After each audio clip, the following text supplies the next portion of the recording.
2 बार के रहे विधायक और उनकी 3 बेटियां थीं और बेटा कोई नहीं था।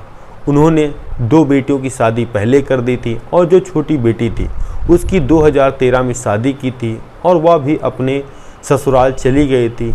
और तभी जो 2 बार के रहे विधायक जो कि उसके पिता, एक दिन उनकी तबीयत अचानक ख़राब हो जाती है और तभी उनकी छोटी बेटी उनको देखने के लिए उनके अपने घर पहुंचती है।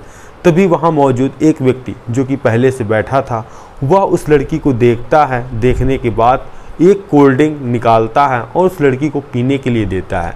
जब वह लड़की कोल्ड ड्रिंक पीती है वह बेहोश हो जाती है और तब वह लड़की को अपनी गाड़ी में बैठाकर एक सुनसान जगह पर ले जाता है और उसके साथ संबंध बनाता है। संबंध बनाने के बाद वह उस लड़की की प्राइवेट पार्ट की फ़ोटो खींच लेता है और उसको ब्लैकमेल करके 6 करोड़ रुपए की ठगी कर ली।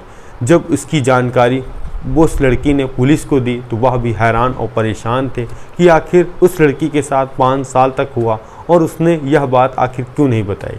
जब यह बात सोशल मीडिया पर फैली तो हर किसी के सवाल एक ही था कि आखिर कोई व्यक्ति ऐसा कैसे कर सकता है। नमस्कार, मेरा नाम रवि है। मैं आशा उम्मीद करता हूँ आप लोग बहुत अच्छे होंगे।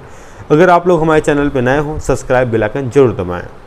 यह सच्ची घटना चालू होती है 2013 उत्तर प्रदेश का एक ज़िला है मुरादाबाद और उसी के अंतर्गत एक एरिया है जो कि सिविल लाइन, वहीं पर एक कॉलोनी है। वहीं पर 2 बार के रहे विधायक जो कि उनका परिवार रहता था, उनके परिवार में उनकी पत्नी और 3 बेटियां और बेटा उनका कोई नहीं था। जो 2 बेटियां उन्होंने उनकी शादी कुछ साल पहले कर दी थी और जो छोटी बेटी उसके लिए वो अच्छा सा लड़का देख रहे थे। तभी उनको अच्छा सा लड़का जो कि कानपुर में बिजनेसमैन का लड़का था, तभी वह 2013 में अपनी छोटी बेटी की शादी कर देते हैं। शादी करने के बाद अब ज़िंदगी मानो खुशहाल चल रही थी बेटी की और हर चीज़ उसके पास थी जो कि उसको चाहिए। तभी समय बीतता है और गुजरता है और धीरे धीरे 2019 आता है। जो कि लड़की के पिता थे उनकी अब धीरे धीरे तबीयत ख़राब हो रही थी। एक दिन अचानक काफ़ी सीने में दर्द होने लगता है तो वह छोटी बेटी से कहते हैं, बेटा अगर तुम्हारे पास कुछ टाइम हो तो कुछ दिन के लिए मेरे पास आ जाओ, मेरी सेवा पानी कर दो, क्योंकि मैं अकेला हूँ और जो तुम्हारी मम्मी है वह भी बूढ़ी हैं, तो तुम आ जाओगी तो मुझे थोड़ी सहायता हो जाएगी। वह लड़की कहती ठीक है। वह अपनी सास से पूछती है और कहती है, माँ मुझे कुछ दिन के लिए अपने घर जाना है, क्या अनुमति आप दे देंगी? तो माँ उसकी कहती ठीक है, जब आपके पिता सही हो जाएं तब घर आ जाना। वह अब कानपुर से निकलती है मुरादाबाद के लिए और जाती है अपने पिता के घर। जब पहुंचती है तभी देखती है कि उसके घर में एक व्यक्ति जो कि पहले से मौजूद बैठा है, वह व्यक्ति कोई नया नहीं था और उसने 2-3 बार उस शख्स को देखा था। जब पिता से उस व्यक्ति के बारे में पूछा तो बताया पिता ने, यह एक बार पहले विधायक बन चुके हैं जो कि मेरी ही पार्टी के हैं, जिनका नाम आसिफ अली है और जो उसके पिता थे वह भी उस पार्टी से 2 बार विधायक रह चुके थे। तभी वह व्यक्ति उस लड़की को देखता है और हंसता है और उसका हालचाल पूछता है। पूछने के बाद तभी वह व्यक्ति अपने पास रखी कोल्ड ड्रिंक उस लड़की को देता है, कहता है बेटा आई हो, थक गई होगी, थोड़ी सी पी लो। जिसके पीने के बाद वह लड़की बेहोश हो जाती है। फिर वह व्यक्ति उस लड़की को अपनी कार में बैठालता है, एक सुनसान जगह पर लेकर जाता है। ले जाने के साथ साथ उस लड़की के एक कपड़े उतारता है। फिर उसके साथ वह संबंध बनाता है और जो वाक़या उस समय हो रहा था उसको वह अपने मोबाइल फ़ोन में कैद कर लेता है। कैद करने के बाद जब उस लड़की को होश आता है, होश आने के बाद वह देखती है कि उसके साथ कुछ ऐसी घटना को अंजाम दिया गया है जो कि काफ़ी गलत है और तब पूछती है उस व्यक्ति से, तुमने मेरे साथ क्या किया है? वह उस लड़की को फ़ोटो दिखाता है। जब वह लड़की फ़ोटो देखती है उसके मानो पैरों तले ज़मीन खसक जाती है। वह कहती है, तुमने मेरी मर्ज़ी के बिना तुमने ऐसा क्यों किया? वह युवक उस लड़की पर रिवॉल्वर तानता है और कहता है कि यह सब जो हुआ है वह मेरी मर्ज़ी से हुआ है। अगर तुमने इस सब चीज़ों का किसी से बताने का प्रयास किया तो मैं यह तुम्हारे ससुराल में फ़ोटो भेज दूंगा, जिसके बाद तुम्हारी बदनामी होगी और तुम कहीं मुंह दिखाने के लायक नहीं रहोगी। वह लड़की चुप हो जाती। चुप होने के बाद वह अपने पापा के घर जाती, उनकी सेवा पानी करती है। जब वह ठीक हो जाते हैं तो वह अपने ससुराल चली जाती है। जाने के बाद तभी कुछ महीना बाद वह युवक उस लड़की को फ़ोन करता है और बुलाता है कि मुझे तुमसे मिलने का मन कर रहा है और मुझे कुछ तुमसे पैसे चाहिए। तो वह पूछती पैसे कितने चाहिए। तो उसको कहीं ना कहीं ये था कि जब इसके पिता 2 बार के विधायक हैं और इसके कोई भाई है नहीं, तो सारी संपत्ति इन बहनों की है, तो इनके पास बहुत सारा पैसा होगा।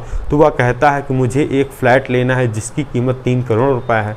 वह लड़की 3 करोड़ रुपए उस फ्लैट के नाम पर देती है, जिससे वह ले लेता है। उसके बाद फिर वह लड़की को बुलाता है अपने पास और अपने घर में शारीरिक संबंध बनाता है और उसको हर बार ब्लैकमेल यही कह के करता था कि तुम्हारी मेरे पास प्राइवेट फ़ोटो हैं और तुमने यह सब करने से मना कर दिया तो मैं तुरंत इनको वायरल कर दूंगा।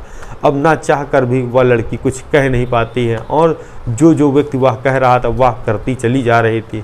समय गुजरता है, दौर गुजरता है। एक दिन जो कि उसके पिता थे, उसकी पेट्रोल पंप थी और वह युवक कहता है कि जो तुम्हारा पेट्रोल पंप पिता के नाम है वह मेरे नाम कर दो। तो वह लड़की मना करती, कहती है वह मेरा पिता और माता की हैं और जो इसमें हमारी 2 बहनें हैं उनका भी हिस्सा है, तो वह मैं तुमको नहीं दे सकता हूँ। तो वह व्यक्ति कहता है कि तुम्हें जो तुम्हारी फ़ोटो है उनसे प्यार लगता नहीं है। तो वह कहती है उनको डिलीट कर दो, क्योंकि मैंने तुमको मनचाहा पैसा दिया, इतना पैसा दिया है और जब तुमने मुझे मिलने के लिए बुलाया तो मैं मिलने के लिए तुमसे आई भी हूँ। तो वह लड़की वहाँ से तुरंत चली जाती है और वह फिर युवक उस लड़की को फ़ोन करता है। ना तो वह लड़की फ़ोन उठाती है, ना तो उससे बात करने का प्रयत्न करती है, जिसके कारण वह गुस्सा जाता है और निकलता है फिर कानपुर उसके ससुराल के घर। तभी जो उसकी बहन थी वह अपने बहन के साथ आईसीसी बैंक गई थी किसी काम को वहाँ बैंक में करने के लिए। तभी आरोपी को पता चलता है जो कि महिला है वह बैंक आई है किसी काम से, तो वह अपने बेटे को गाड़ी में बैठाता है और ड्राइवर के साथ उसी बैंक के बाहर पहुंचता है। अब वह खड़े होकर इंतज़ार कर रहा था कि वह महिला कब आए, कब मैं उससे बात करूं। तभी वह महिला अपनी बहन के साथ निकलती है, जो कि उसका ड्राइवर गाड़ी में पहले से मौजूद था। तभी जैसे ही वह युवक उस महिला को देखता है, उसके पास जाता है और उसका हाथ पकड़ लेता है। कहता है कि तुम मेरा फ़ोन रिसीव क्यों नहीं कर रही हो। जैसे ही यह बात कहता है तो उसकी बहन पूछती है कि यह व्यक्ति कौन है। तो वह कहती है यह मुझे 5 सालों से परेशान कर रहा है, ब्लैकमेल कर रहा है। तभी वह युवक कहता है कि तुम अगर मेरा फ़ोन नहीं उठाओगी तो मैं तुम्हारा चेहरा बिगाड़ दूंगा, जिसके बाद तुम किसी को मुंह दिखाने के लायक नहीं रहोगी। और जैसे ही वह व्यक्ति ने यह बात बोली तो वह महिला जिसका उसने हाथ पकड़ा था वह वहीं पर चिल्लाने लगती है, जिसको सुनने के बाद जो बैंक के अंदर लोग थे वह भी बाहर निकल आते हैं। जो आसपास के लोग थे वह भी वहाँ इकट्ठा हो जाते हैं, पूछते हैं बहन क्या हो गया। तो वह कहती है यह व्यक्ति मुझे 5 सालों से परेशान कर रहा है। जैसे ही वह लोग उसको पकड़ने के लिए दौड़ते हैं वह युवक अपनी गाड़ी में बैठकर वहाँ से फरार हो जाता है। अब उसकी बहन उससे पूछती है इस पूरे मामले में, तो वह पूरी कहानी जब बयां करती है तो वह कहती है आज तक 5 सालों में तुमने यह बात मुझसे क्यों नहीं बताई, अगर बताई होती तो तुमको आज यह दिन ना देखना पड़ता। तभी वह अपनी बहन को लेकर जो नज़दीक के थाने पहुंचती है। थाने में जाकर उस पूर्व विधायक के खिलाफ गंभीर धाराओं में केस दर्ज करवाती है। उसके साथ साथ जो इस घटना में इन्वॉल्व था सबका नाम लिखाती है और अब पुलिस उसको पकड़ने के लिए टीम गठित करती है। जल्द ही वह पुलिस की गिरफ्त में होगा और जो उस लड़की के साथ हुआ वह काफ़ी गलत है। और आप भी बताइए उस पूर्व विधायक के खिलाफ क्या ठोस सज़ा होनी चाहिए। मिलते हैं हम नई कहानी में नई शुरुआत के साथ। जय हिंद, जय भारत।